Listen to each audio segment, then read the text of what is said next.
История, язык, культура, менталитет. Мнения экспертов, деятелей и заинтересованных граждан о том, что такое быть белорусом. Идентичность. Добрый день, дорогие слушатели. У микрофона Арсений Ермолович. Въездной туризм сегодня одна из отраслей, которые стремительно развиваются в Беларуси. По данным Белстата, количество организованных туристов возросло на 82 тысячи в 2017 и 2018 годах. Активно развиваются тематические туры и промышленный туризм. Сегодня у нас в гостях Алексей Стрельченко, руководитель Минского филиала «Белинтурист» туристической организации «Центр Курорт». Он рассказал о работе белорусской туристической инфраструктуры и самых популярных маршрутах. Идентичность. Исходя из опыта, куда белорусы ездят чаще всего отдыхать, какие у них предпочтения и какие наименее популярные маршруты, скажем так, которые для любителей? Наблюдая за становлением выездного рынка белорусского, экскурсионного, пляжного, с начала 90-х годов и по сегодняшний день, можно констатировать, что зарубежные направления, основные массового отдыха белорусов, они за последние 2 десятилетия вряд ли поменялись. Чтобы эти слова не были голословными заявлениями, давайте посмотрим программу чартерных рейсов из Минска на пляжные направления в летний период. Программа начинается, как правило, с апреля турецкими рейсами и турецкими же заканчивается в конце октября. И мы увидим, что Турция по-прежнему стоит в топах номер 1. Почему Турция? Потому что турецкое побережье достаточно большое, оно предлагает большой выбор как климатических, природных условий, пляжных условий, потому что Эгейское побережье здорово отличается, допустим, от Средиземноморского побережья. Так, Бодрум очень сильно отличается от Алании или Белик от Мармариса. Помимо этого, Турция, как пионер, открывший систему «Все включено», по-прежнему предлагает, наверное, оптимальный вариант семейного отдыха, когда весь сервис включен, так называемый клубный отдых, когда у тебя все под рукой,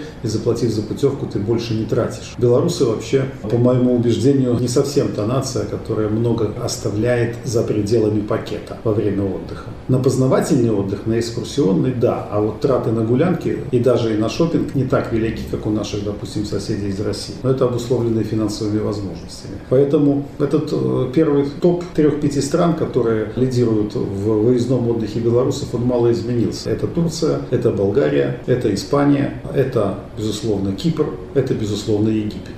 Египет можно поднять, наверное, так, в этих строчках. Да, присоединяются какие-то новые страны, которые закрываются в силу каких-то причин внешнеполитических. Например, как Тунис закрылся. Тунис сейчас опять уже несколько лет как открылся, но мы не можем сказать, что это супер популярное направление, хотя и очень привлекательные дешевые цены. Что касается новых открытий, новых направлений, да, они появляются, зарубежные направления, и есть очень удачные дебюты. Таким удачным дебютом можно, безусловно, отнести Албанию, которая появилась в последних, наверное, 3-4 года появилась Албания, появилась чартерная программа в Албанию из Минска. И весьма удачный дебют, потому что, насколько я могу следить и видеть, проблем с закрытием мест во время чартерной программы у компаний, которые держат блоки не существует. За счет чего? Во-первых, цена. Безусловно, всегда диктуется ценой направления. Очень привлекательная цена. На цену накладывается минус еще пока слабо развитая инфраструктура и набор сервисных услуг, которые предлагает эта страна, потому что страна еще не так давно стала на путь промышленного туризма, масштабного туризма. И недаром те, кто приезжает, говорят, все хорошо, но вокруг стройка. Это минус. А другие плюсы, помимо цены, это великолепное море и климат, это Адриатика и Ионическое море, которые разительно отличаются от того же Черного, например, и в бассейне Средиземного моря относятся к наиболее таким привлекательным регионам. Красивая природа, радушие, приеме гостей, желанных для албанцев, потому что они большие ставки на эту отрасль делают. И дешевые цены внутри страны. Пока еще все, так сказать, доступно, общепит, прочие услуги. Вот удачный дебют. Из уходов, если говорить об уходах какого-то важного, очень важного для белорусов направления, то, конечно, в свете внешнеполитических событий последнего 5-6-летия это уход Крыма. После того, как Крым стал российским, массовый туризм из Беларуси прекратился. Еще в начале нулевых годов все исследования показывали, что наибольшее количество пересечений границы в, прежде всего, сезонный, в курортный период идет на Украину. Это Крым, безусловно, в первую очередь. Это, во вторую очередь, Азовское море. И в третью очередь курорты Одесской и Николаевской области. Украину. И это был, если говорить поштучно о головах, то это самый массовый выездной туризм белорусов. Почему? Потому что самый доступный, самый бюджетный, во многих случаях не требует обращения в туристическую компанию, многие ездили самостоятельно, легкий способ доставки добраться на своей машине, безвизовый режим с Украины. Операторская работа развита абсолютно была во всех областях. Почему? Потому что здесь не требуется больших технологий для того, чтобы поехать в Крым, договориться с хозяином пансионата какого-то о том, что ты будешь его грузить, и найти автобус. Операторских сложностей никаких нет. Все денежные движения тоже довольно примитивные, поэтому все области активно работали. Это, безусловно, если говорить о выезде, это было направление номер один. После того, как дорога из Белоруссии была обрезана прямая в Крым, летать самолетом, во-первых, это дорого через Москву. Белорусы все-таки так и не выбрали этот путь. Прямых рейсов нет из Минска, ни ЖД, ни авиа. Белорусы так этот путь не выбрали. Автобусом далеко. Да и Крым, став российским, поменялся в плане ценовой политики. Получив гарантированные загрузки от российских больших корпораций, профсоюзов, российского севера, изменилась и ценовая политика в Крыму. Она белорусам не так интересна. Сегодня это направление как массовое утеряно, можем об этом говорить, ушло. Но свято место, что называется, пусто не бывает. Белорусы, пусть не в таком масштабе, но Украина все равно осталась. И если мы говорим о наземных способах доставки, то здесь уже последние несколько лет, безусловно, лидируют курорты Одесской и Николаевской области, Коблево, Затока и т.д. и т.п., так известные на Беларуси на слуху, которые с юга Беларуси, допустим, в Гомельской области чудовищно популярны, потому что там популярная поездка на уикенд, близкое расстояние, удобство добраться на автомобиле, туда в Одессу проложен автобан хороший, легко добираться. Поэтому трансформация произошла вот такая. Какие в Беларуси самые популярные маршруты, вот уже, которые выработаны, и как раз для тех, кто желает поближе познакомиться с белорусской культурой? Может, какие-то тематические туры? Ну, у нас помимо обязательных объектов, которые для всех, что называется, обязательные, это наши замки. Если не далеко из Минска мы не выезжаем, так, там в Брест, допустим, Беловежскую пущу, то это замки, это Мирнесвиш, это Дудутки, это линия Сталина, это музей войны, это обязательные объекты. Люди там, многим нравится наша национальная художественная галерея, так, это тоже посещают. Из того, что тематическое, можем ли мы предлагать и есть ли оно? Сегодня это достаточно успешно развивается. У нас вот сегодня есть возможность посмотреть вообще всю Беларусь.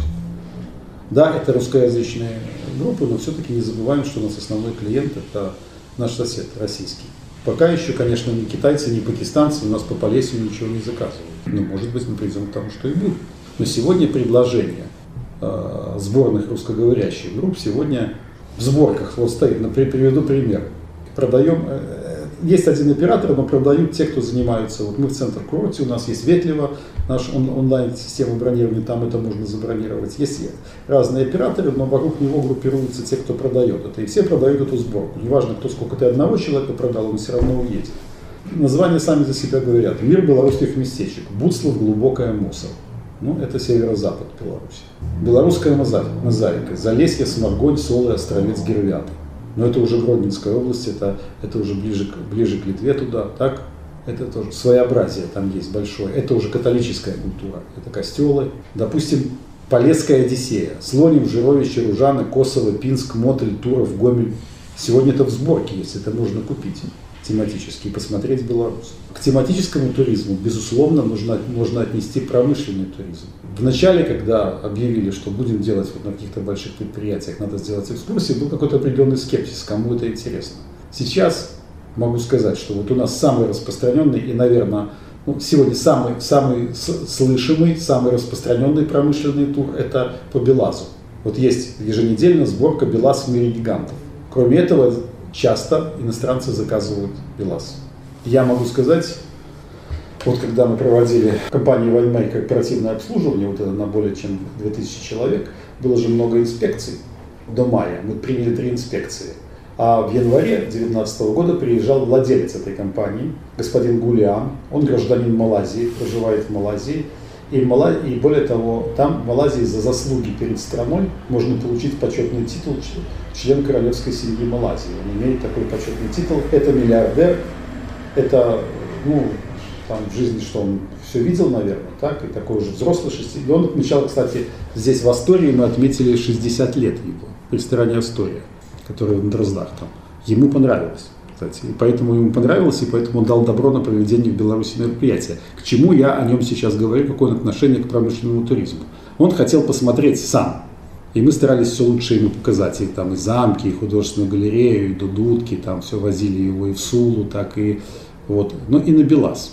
Единственное место, а он такой бесстрастный, он уже все видел в жизни, так. Единственное место, где он сбросил эту маску, это был Белаз. С искренним интересом он катался на это. Он потом сказал, что я такого никогда в жизни не видел. Вот о том, что ты можешь увидеть то, что ты никогда в жизни это не увидишь. И Белаз самый востребованный. И очень хорошо, что это есть. Это всем интересно.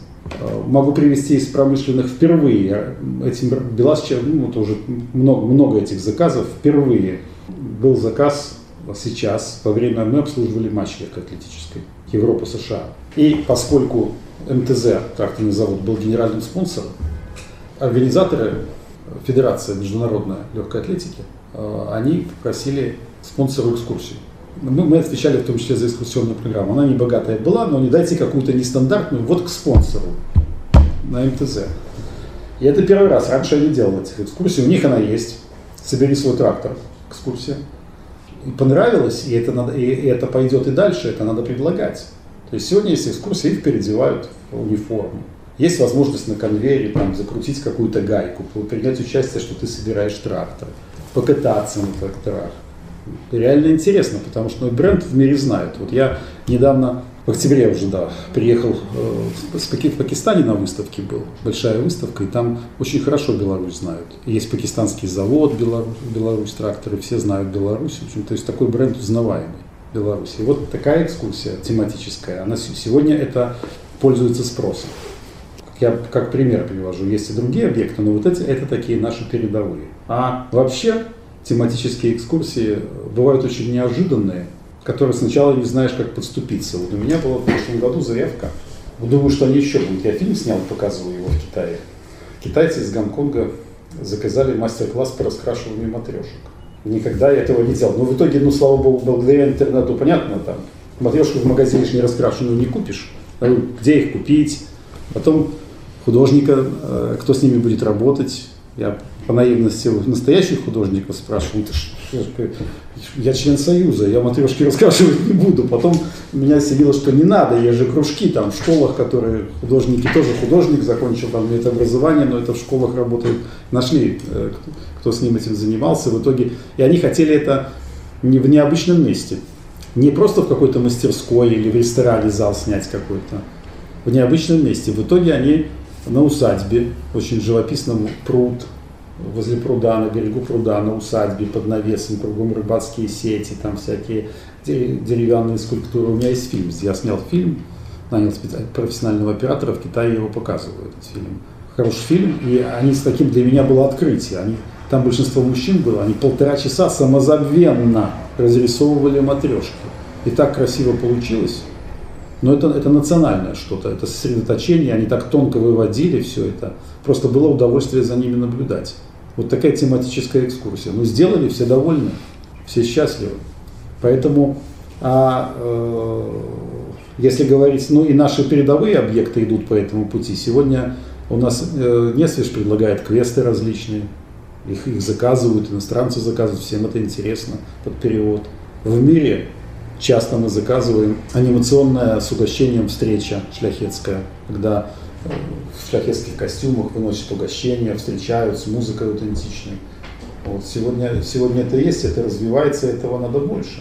Но когда говорят, что у нас здесь абы что, совок, нам нечего предложить, это такая глупость, так. Это противно слушать. Люди, которые, вот это критиканство такое. Мне бы хотелось, чтобы никогда здесь у нас в Беларуси не произошло то, что произошло в прошлом году со мной в Казани.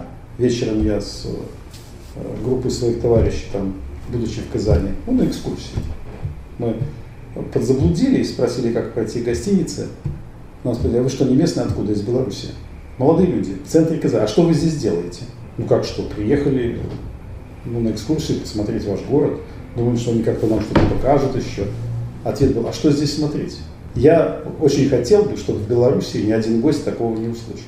потому что это неправда. Можете припомнить какой-нибудь случай, когда реакция иностранного туриста на что-то из белорусской культуры заставила вас самого посмотреть на этот элемент культуры как-то иначе, необычно? Вопрос как-то кажется простым, так на первый взгляд. Но я уже начал на него отвечать, когда рассказал о том, что про хоккей, и о том, что нас сравнивают с европейской страной, и мне это польстило, что у вас же здесь обычная европейская страна. И для меня это было важно, не только для меня, наверное, мы к этому стремимся, и для других. Но с точки зрения нашей национальной идентичности, идентификации нас как белорусов, я могу сказать, как мнение иностранца повысило мою самооценку как белоруса. Это не совсем относится к объекту культуры, но к белорусам точно относится. Так? Это опять происходило в России, относится к поездке в Татарстан в прошлом году. Мы с группой выехали на Великий Булгар, это объект ЮНЕСКО, который находится где-то в 150 километрах от Казани. Едем по федеральной трассе, видим вокруг разной степени картины разной степени запущенности. И вот на одном из сельских домов огромный плакат висит «Куплю ДТ», «Куплю дистопливо». Я, так начинаю гиду, говорит, ничего себе, я последний раз в Беларуси видел такое в 90-е годы. Он говорит, а что здесь такого? Что вас здесь удивило? Я говорю, как удивило? Какое он дистопливо может купить? Только краденое. Вон же заправки, пожалуйста, иди покупай. Если он пишет огромными расширенными буквами на доме, куплю ДТ, значит какой он? Только краденое, тот, кто слил водитель и принес ему продал. То есть человек открыто на весь мир заявляет о том, что я барыга, я скупаю краденое. И никаких вопросов к нему нет. Ответ гида. Ой, какие вы белорусы интересные. Я бы никогда об этом с этой точки зрения не задумался. Это вы, белорусы, такие интересные. Но культуре это отношение, культуре материальное это отношение не имеет, но культуре духовное имеет. Вот этот случай мне пришел в голову так прежде всего. А бывает ли какое-то недопонимание у иностранцев в плане языка? Вот у меня самого тоже был случай со знакомым, он перед приездом в Беларусь, предварительно не узнав по этому поводу, начал учить белорусский, и когда приехал сюда, с удивлением обнаружил, что большинство людей здесь говорят все-таки по-русски, а не по-белорусски. Бывали у вас какие-то такие? Очень часто. Это распространенное явление, и в том, что это удивление, так сказать, как-то какое-то неправомерно, наверное, сложно сказать, что оно неправомерно. Наверное, если у нас официально двуязычие, значит, наверное, должно в представлении иностранцев адекватно использоваться оба языка, на самом деле оно происходит не так. Но, вот смыкаясь с вопросом о белорусскости, или вы отдельно хотите это сказать? Я потом отдельно, наверное, спрошу. Поэтому эти случаи бывают, естественно, мы объясняем, достаточно часто, мы объясняем это тем, то есть, собственно, говорим правду о том, что есть исторические особенности, повлияли на активное использование здесь населением русского языка, но в то же время объясняем о том, что есть у нас и возможность учиться на белорусском языке, пожалуйста, получать образование среднее, высшее, и смотреть спектакли на белорусском языке, и о том, что язык не развивается, мы говорить не можем про улицы Дни белорусской письменности, вот как большой государственный праздник. Хотя вообще, пока это остается таким вопросом для нас проблематичным. Наконец, последний вопрос. Лично для вас, что такое быть белорусом? Вот я думал над этим вопросом. Это непростой, то есть не может быть, если искренне, то это простого ответа быть не может. Потому что, я как же человек зрелого возраста, могу говорить о том, что Беларусь проходит нелегкий путь обретения национального самосознания. И не быстрый.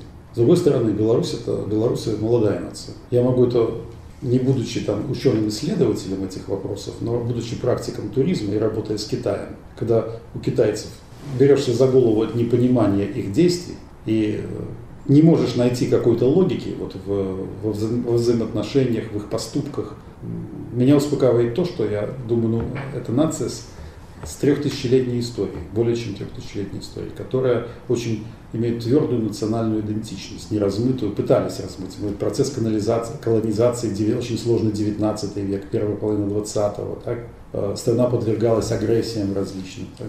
попадала под влияние иностранных империй, иностранных государств, экономическая зависимость попадала. Тем не менее, сейчас вторая экономика мира, белорусы, поэтому как мы можем друг друга понимать, когда официальная белорусская нация сформировалась на рубеже 19-20 века, мы очень молодая нация.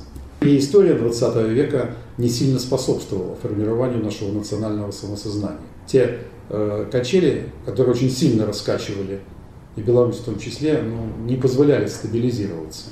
А практически как это выглядит, вот на примере конкретного человека, вот меня, допустим,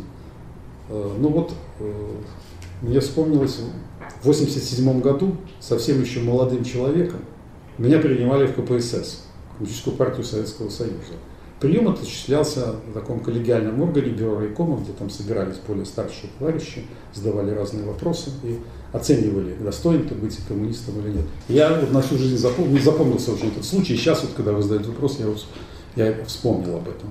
Меня в 1987 году, там была анкета, нужно было заполнить. В анкете был вопрос, естественно, графа национальность, я пишу белорус, по паспорту белорус, и родной язык, я пишу русский. Я по-белорусски не разговаривал. Более того, как сын военного, я не изучал в школе белорусский язык. Хотя у меня отец офицер, а мать учительница белорусского языка и литературы. Но я имел право, поскольку военные часто переезжали, в Советском Союзе было такое право для детей военных, поскольку меняли место жительства, родной язык не изучать в школе. Я там написал в анкете русский. И меня один возьми да спроси, а почему белорус, вы пишете в анкете, что у вас родной язык русский? И я помню, что я не нашелся, что ему ответить. В этот момент замолчал, на него зашикали, что ты тут парню задаешь провокационные вопросы, что ты, давай там, это не главное, так? Вот я помню хорошо, что я не знал, что ответить. Так вот, сейчас прошло уже много лет, да. Сейчас бы, конечно, я, во-первых, был в анкете, если бы мне попалась такая анкета, я бы родной язык написал белорусский, хотя я постоянно каждый день его не использую. И это главная беда многих белорусов, что мы не используем его каждый день. Вот. Но я бы не написал. Вот спустя, этот процесс идет, он долгий и мучительный. Мы сейчас не будем анализировать, что ему помешало быстрее идти, что подтолкнуло. Но это процесс, и для каждого человека он непростой. Поэтому сейчас бы я так, первое, не написал. Я бы написал, что мой родной язык белорусский. О том, что мы каждый день его не используем, это не только мы, это наш общий недостаток. Но мой сын любит белорусский язык гораздо больше, чем я, например. Хотя я специально для этого, специально, чтобы я ему внушал, да, вот это результат воспитания, наверное, но не специально, чтобы я его заставлял там заниматься, этого не было. И еще один момент, внутреннее твое самоощущение, это очень важно. Вот мое сегодня внутреннее самоощущение мне говорит, что 22 ноября я должен быть в Вильнюсе на захоронении останков Костуся Калиновского, и я туда поеду. А 10 лет назад, я не знаю, как бы я ответил на этот вопрос. Я туда поеду, потому что я белорус. Потому что сегодня Калиновский для нас, для белорусов, это, в том числе благодаря Короткевичу, конечно, это тот герой, который краеугольный камень нашего национального пантеона, который мы должны сейчас на наших глазах построить. Наших героев национальных. А сегодня мы не обретем этой идентичности, если мы не построим своего национального. У нас есть литераторы, поэты, а героев именно национальных как-то маловато. Но вот Калиновский — это именно та фигура, с которая вот этот столб. И сегодня белорусы, я понимаю, что я хочу, не просто надо, я хочу там быть. Вот это важно. Идентичность. Сегодня мы поговорили с Алексеем Стрельченко о белорусской туристической отрасли. Передачу можно будет послушать в любое время на YouTube-канале «Культурная панорама Радио Беларусь» в плейлисте «Идентичность». Там также можно будет найти полное интервью с Алексеем Стрельченко. С вами был Арсений Ермолович. До встречи через неделю.